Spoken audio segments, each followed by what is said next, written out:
back to my channel. Today we're going to be replacing a wheel stud off of my FRS. If you guys are wondering what happened, I don't know, it just happened. You're going to want to go ahead and grab your OEM wheel stud, and this is from Subaru Genuine Parts. I got it off of Amazon for $20, I believe, and as well as this wheel hub, well, I'm sorry, this wheel stud installer, and it cost about $8, $10, but it's by a company called Leslie, and it's supposed to make putting in the new wheel stud a lot faster than just using a regular nut. I wanted to do it the right way, so I went on Amazon and I found this bad boy. I'm gonna let you know right now, if you're considering moving to the East Coast, don't do it. Stay where it's warm. It's terrible here. We have potholes everywhere. It's cold for the majority of the year, and it's just cold. It's cold. Look, whatever, it's cold. So the FRS is up on the quick jacks, and I'm gonna go ahead and take off my rear wheel. How you can't see me, but definitely don't mind how dirty my wheel is. The FRS has been inside of the house, well, the garage, for about 2 months now almost. But this is the wheel stud that needs to come out. We're gonna remove all of these other ones and then take off the wheel.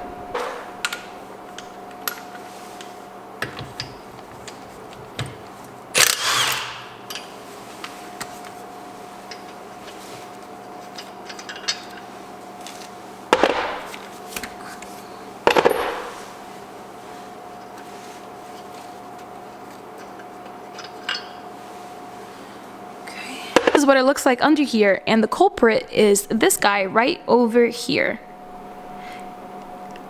As you guys can see, he is very rusted at the tip, and it is cross-threaded. So here you're gonna notice that I'm taking off the whole entire caliper piece by piece. I could have just taken it off all in one piece, but I chose not to, so please don't eat me alive.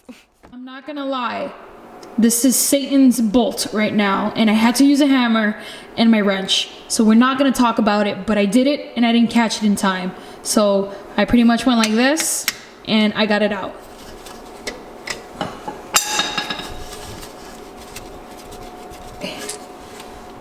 There we go.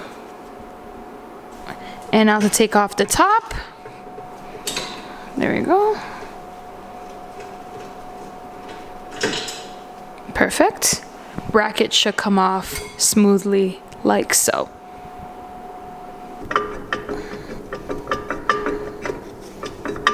Oh, like that.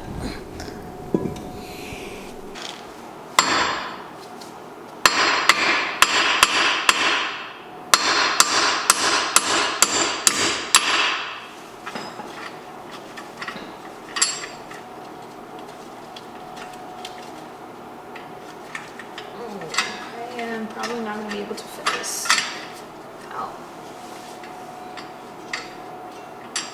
Okay, so as you guys can see, it's loose, it's out there, but it's not coming out only because I skipped one vital piece of information, is that these studs are long and, well, there's not enough space back here for it to come out, so I might have to pull off the wheel hub. We'll see what happens, but oh look, no, I did it. Okay, cool. So that's what that looks like. I wonder if I can fit it back in the same way. I don't know, we're gonna try it. So this is the old one.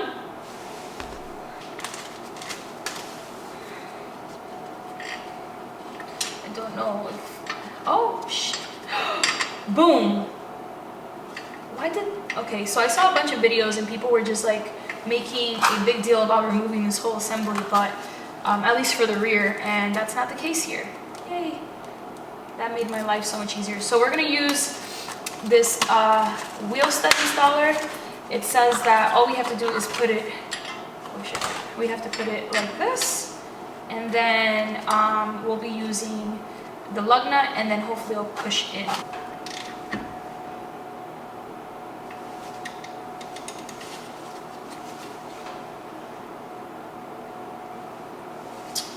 I should put my e-brake up.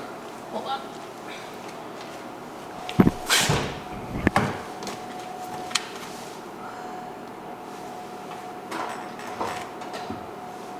Okay.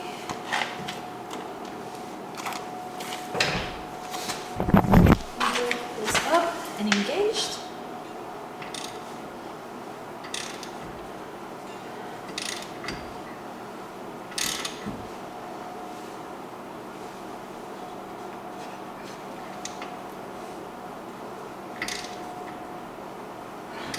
just looking back to see if it's already all the way in, but it's not. It's only a little bit left. So just keep an eye on it. You could have used the gun, but I felt like using my ratchet.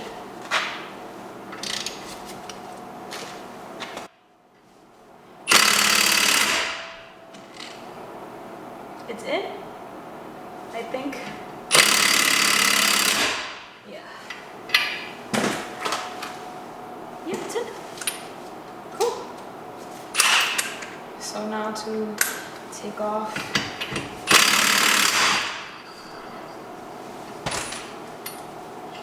Being very careful.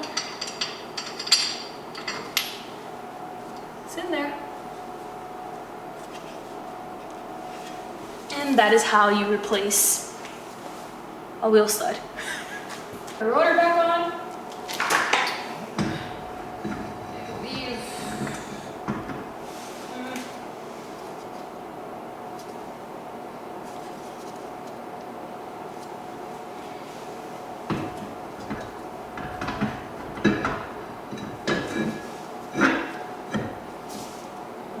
Like that.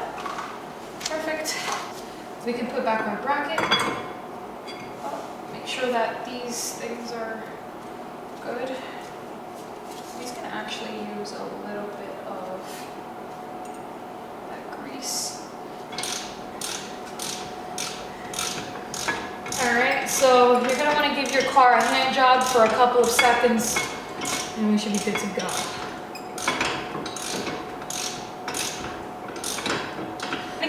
Off a little bit because I think I got WD-40 on them, and then I'm just gonna put brand new copper anti-seize on them on the top and the bottom of this. You don't have to, but I'm gonna do so because I don't really see that much on there, but yeah, I'm gonna clean it up and do that. So follow your steps backwards. There we go. We got it all in. And now we gotta put the 2 bolts that go behind the brake. So I'm gonna leave the wheel off of the car only because I want to get under there and kind of clean the inside. It looks kind of nasty, and while I was under there I kind of noticed that the quarter panel welding thing that I had going under there is broken open. I would show you, but I'm gonna wait to make a video about it because I'm sure there's a lot of people that, you know, don't know the process of securing that rear quarter panel. It's open, you need to seal it or else water is gonna get in there, and I've had that issue already where water was getting inside of my car, so I have to address that very, very fast. And now that the car is in the garage, I'm gonna try and do that. But with this temperature in New Jersey, bitch, it is difficult to stay warm, even with 2 heaters going on in here and wearing a coat at the same time. I should button up, but I'm not going to because I don't want to. Anyways, we are on track with the 350Z. I have a couple, you know, I got a couple something, you know what I'm saying? Look at all these boxes. All these boxes are new parts for the 350Z, and of course you guys gotta help me pick a color because I have no idea what I'm going to paint this car, but it definitely is gonna be soon because, you know, track season is coming up. It's upon us, and hopefully coronavirus will let us enjoy maybe a little bit of the track. Who knows? I hate living in the East Coast. It is way too cold and I'm not here for it. Anyways, guys, thank you so much for watching. Hopefully this helped a fellow 86 FRS BRZ person figure that rear situation out, because there's not a video out there that kind of shows you how to do it without having to remove the wheel hub. But hopefully this video was helpful, and I hope to see you guys in the next one. Bye! Also, don't forget to check out the merch store. Don't forget to check out OnlyFans. Don't forget to check out Patreon. Don't forget to follow me on Instagram. All right, bye.